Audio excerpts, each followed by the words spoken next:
breaking news. A federal criminal investigation is now being opened into WikiLeaks' publication of what's being called Vault 7. This is a cache of 8,761 documents and files, which essentially made up the CIA's cyber warfare intelligence playbook, all of it.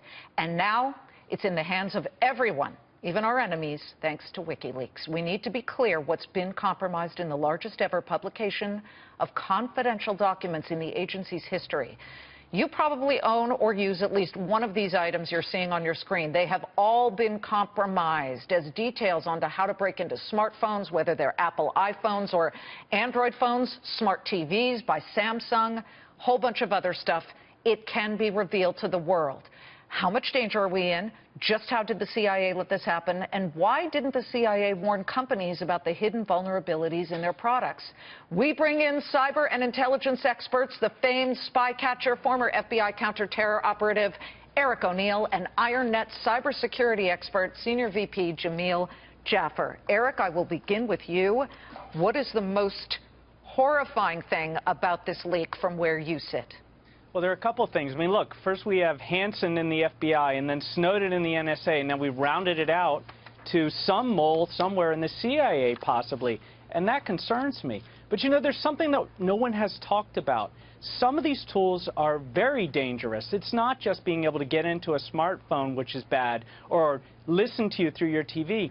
But while we're worried about malware attacks, we're also worried about something else called non-malware attacks. And these are fileless attacks that can't be noticed by virus sniffers. So no antivirus can see it, and those attacks really worry me, especially if the enemy has their hands on them. Well, Jamil, that's your area as cyber sniffers and looking to do that. It's disturbing that the CIA knew that Apple, Samsung, Google, Android all had vulnerabilities. Why wouldn't they have? Because the CIA looks at foreign threats. They're not looking at us. And there's no evidence, by the way, revealed that they were spying on Americans. But why wouldn't they have at least flagged these companies about these holes, these vulnerabilities?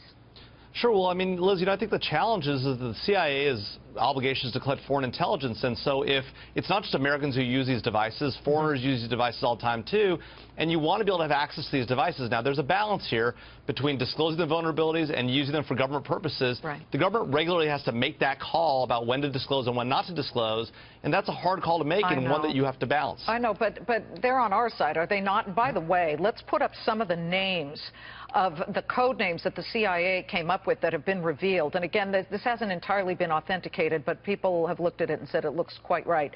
Crunchy Lime Skies, Elder Piggy, Angerquake McNugget. There was something called Weeping Angel.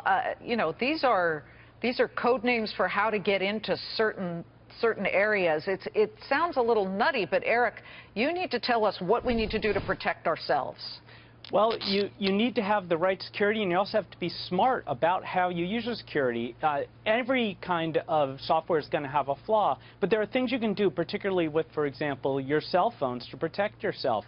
Turn on that passcode. Make sure if you've got the iPhone, you're using the thumbprint. Make sure that if someone tries to get in too many times, it wipes. But have good cybersecurity.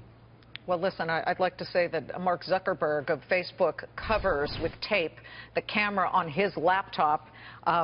We took a piece of duct tape. You do the same thing? Do I need to put a piece of duct tape over the camera of my iPhone, or is it more this turning into a microphone that they could hear what I'm saying?